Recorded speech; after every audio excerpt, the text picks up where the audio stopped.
নমস্কার বন্ধুরা, আজকের রান্নাটা একেবারেই মাটির কাছ থেকে উঠে এসেছে। নিজেদের চাষের জমির থেকে আজ ওল তুলে আর সেই টাটকা ওল দিয়েই তৈরি করেছি ঘরোয়া স্বাদের একেবারেই দারুণ এক রেসিপি। চলুন দেখতে থাকুন। আজকে ওল তোলা থেকেই আপনাদের সাথে এই রান্নাটা আমি শেয়ার করব।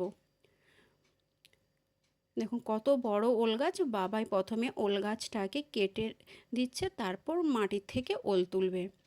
এই ওল গাছটা প্রায় 2 বছর হয়ে গিয়েছে, তাই বাবা প্রথমে এই গাছটা কাটছে, যে 2 বছর যেহেতু আছে অনেক বড় হয়ে যাবে। প্রথমে কিছুটা কোদালে করে মাটি খুঁড়ে নিয়েছে, তারপর শাবলে করে দেখুন ওল কীভাবে মাটি থেকে তুলছে। বিশাল বড় সাইজের ওল, যেহেতু এটা 2 বছর ছিল, ভালোই বড় হয়ে গিয়েছে। আর এই ওল দিয়ে, টাটকা ওল দিয়ে যে রেসিপিটা বানাবো, যে কোনো রেসিপি টাটকা ওলের স্বাদ তো আলাদাই, আর রেসিপিগুলোও দারুণ হয়। আর বাজারে যেসব ওল বিক্রি হয় সেগুলো অনেক দিনের শুকিয়ে যায়, বা মানে অতটা স্বাদ লাগে না। এই টাটকা ওলের যেরকম স্বাদ হয়। বাবা ঘাটে দেখুন এবার ওলটাকে পরিষ্কার করে ধুয়ে নিচ্ছে। কত বড়, আপনাদেরকে হয়তো ক্যামেরায় ঠিক বোঝাতে পারছি না কত বড় ওলটা হয়েছে। বাবা বলছে প্রায় 4 কিলোর কাছাকাছি এই ওলটা হয়েছে। দেখুন গাছটাই কত বড় ছিল। এবার ওলের সাইডে যে ছোট ছোট ওলগুলো হয়, সেই ওলগুলোকে কেটে আবার লাগিয়ে দেবে, যাতে আবার বড় বড় ওল গাছ হয়ে যায়। এ দেখুন ছোট ছোট ওলগুলোকে কেটে নিচ্ছে। কত বড় দেখুন, আর কতটা দেখতে সুন্দর দেখুন। এবার মা ওলটাকে দেখুন কিভাবে কাটছে, দেখুন কত বড় ওল, আর এই বঁটিতে কাটাই যাচ্ছে না। আজ এই টাটকা ওল দিয়ে এমন একটা ঘরোয়া পদ বানাবো যার স্বাদে পাবেন একেবারেই বাঙালিয়ানার ছোঁয়া। ওলটা কতটা সাদা দেখুন। আমি এবার এখান থেকে এক টুকরো ওল আমি নিয়ে নেবো আমার রান্নার জন্য। আমি ওলটাকে একটু ঘুরিয়ে দেখাচ্ছি, দেখুন ভেতরটা কীরকম। এখানে আমি ওলগুলোকে এবার ছোট ছোট খাদি করে নিলাম। আমি এখানে নিয়েছি ওল এক টুকরো, আর নিয়েছি আমাদের চাষেরই পুঁই শাক, একেবারেই নরম পুঁই শাকের ডগ নিয়েছি। আর নিয়েছি কয়েকটা সবজি, ঘরোয়া সবজি। আর নিয়েছি 500 গ্রাম এখানে ভেটকি মাছের কাঁটা। আপনারা যে কোনো মাছের মাথা বা কাঁটা দিয়ে করতে পারেন। একটা ছোট সাইজের আলু, কয়েকটা বরবটি আর একটা গাজর। এবার আমি সবজিগুলোকে ছোট ছোট টুকরো করে কেটে নিচ্ছি। নরম পুঁই শাকটা নেওয়ার চেষ্টা করবে, নরম পুঁই শাক হলে আরও সুন্দর লাগে খেতে। একেবারেই দেখুন কতটা নরম পুঁই শাক। আমি সব সবজিগুলোকে ভালো করেই কেটে নিয়েছি, আর ভালো করে ধুয়ে এখানে রেখে দিয়েছি। মাছও ভালো করে আমি ধুয়ে নিয়েছি।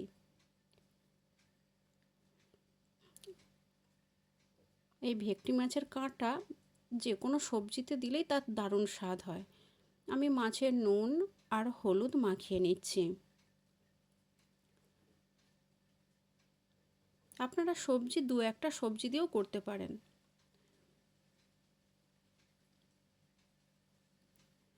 এবার আমি কড়াইতে তেল গরম করতে দিয়ে দিয়েছিলাম। এবার ওতে আমি মাছের কাঁটাগুলো আগে ভেজে নেব।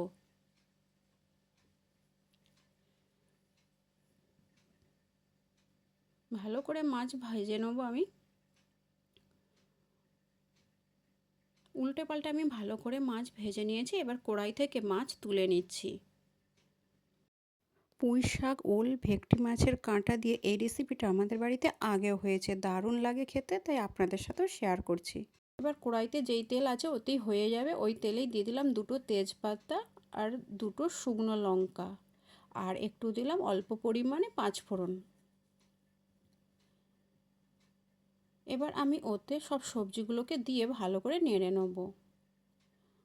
আমি প্রথমে আলু, ঝিঙে, বরবটি, ওল আর গাজর এগুলোকে দিয়ে একটু নাড়তে থাকবো, আর কিছু ডাঁটাও এতে দিয়ে দিয়েছি, যাতে সবজিটা ভালোভাবে নাড়া হয়ে যায়। অল্প একটু লবণ দিয়ে দিলাম, অল্প একটু হলুদ দিয়ে নেড়ে নিয়েছি।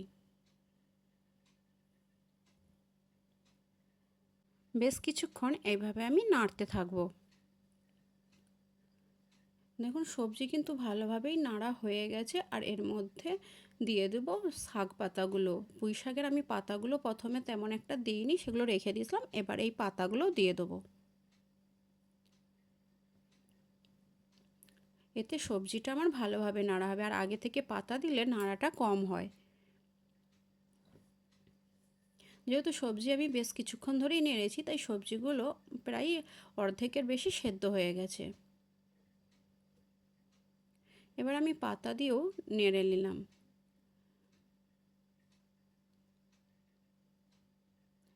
এবার আমি মশলা দিয়ে দিলাম। এতে দিয়েছি সর্ষে, লঙ্কা আর জিরে, ধনিয়া অল্প পরিমাণে দিয়ে একসঙ্গে বেটে রেখেছিলাম, সেটাই আমি দিয়ে দিলাম। একেবারেই অল্প মশলা লাগে, আপনারা শুধু জিরে বাটা দিয়েও করতে পারেন। আমি 5 রকম মশলাকে একসাথে মিশিয়ে দিয়েছি। এবার হালকা একটু নেড়ে নিচ্ছি এই মশলাটা। এবার অল্প পরিমাণে জল দেবো, যেহেতু সবজিটা সেদ্ধ হয়েই আছে, আমি একেবারেই অল্প পরিমাণ জল দেবো। কিছুক্ষণের জন্য একটু ঢাকা দিয়ে দিলাম। দেখুন ঢাকা খুলে এবার আমি মাছের কাঁটাগুলো ওতে দিয়ে দেব।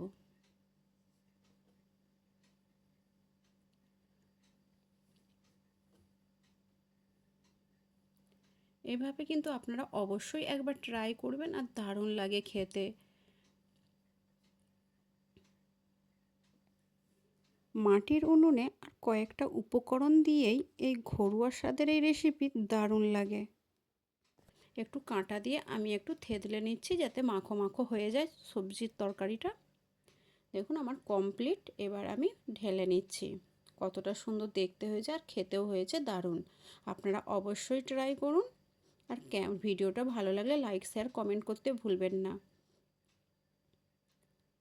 একবার বানিয়েই দেখুন, বিশ্বাসই করতে পারবেন না যে এতটা সুন্দর খেতে হয়ে লাগে। ধন্যবাদ বন্ধুরা।